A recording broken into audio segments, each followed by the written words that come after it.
What's up, everybody? Corey Van Castle Cook here of the Movie Chumps, and I just got out of the long walk. I am not okay. Wow. This is some kind of film. Um, and weirdly, as dark and grim and sometimes downright mean that this movie can be, it's kind of the movie I needed to see this week after the week that this country has had with the political violence and whatnot, because there is actually some truisms, some wisdom in this movie. Obviously, Luke and I are going to talk about this sucker more when we do our podcast next week. But for those of you who aren't familiar, The Long Walk is a book by Stephen King.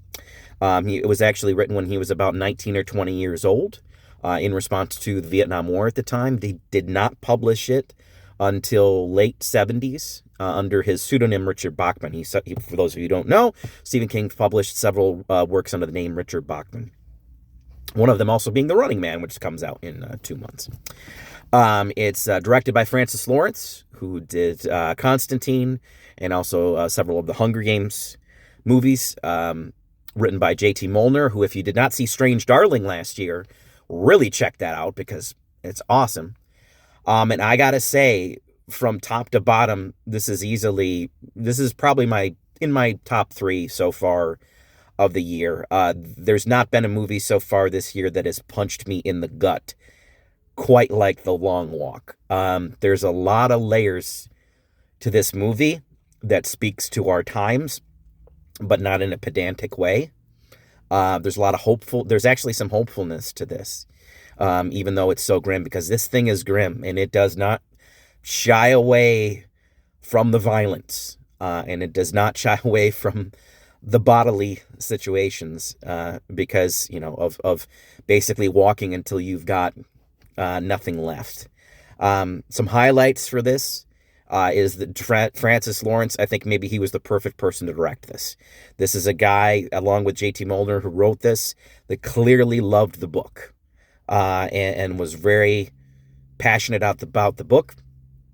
Its themes come across very well and resonate, I think, very well.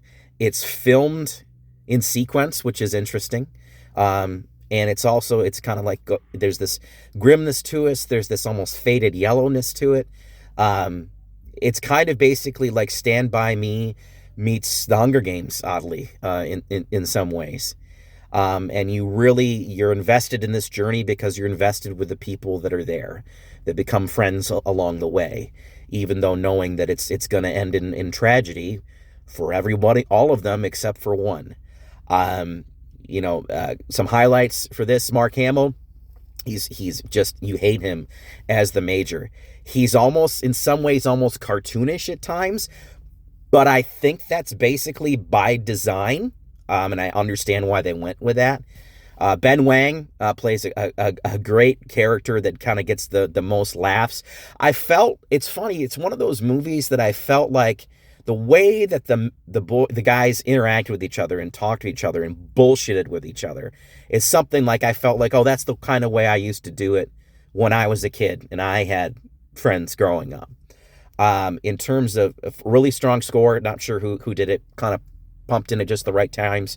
Some fantastic cinematography, and just some incredible acting performances. Kiefer Hoffman is kind of the lead in this case, is Ray Garrity, and he just continues to prove that he's not some freaking nepo baby. He's got the acting chops. He can bring it. But the standout, the star, the man who, in my mind, has a Denzel Washington-like future, as long as he continues to be in this business, is David Johnson as Peter McFreeze. I'm just in awe. Like, I am dumbfounded about how absolutely phenomenal he is in this movie. He'll break your heart. Um, I'll freely admit, this is the first movie this year that's made me cry multiple times because I connected with these characters so much. I will say this, for fans of the book, the ending is different. And you very well may not like the ending, especially based on a choice that one of the characters decides to make. You may think that that goes against what you know for them to be as a character. But I'm not going to ruin it. But based on my observations of the final scenes, I've drawn my own conclusions as to the questioning whether or not what actually we saw on the screen actually happened.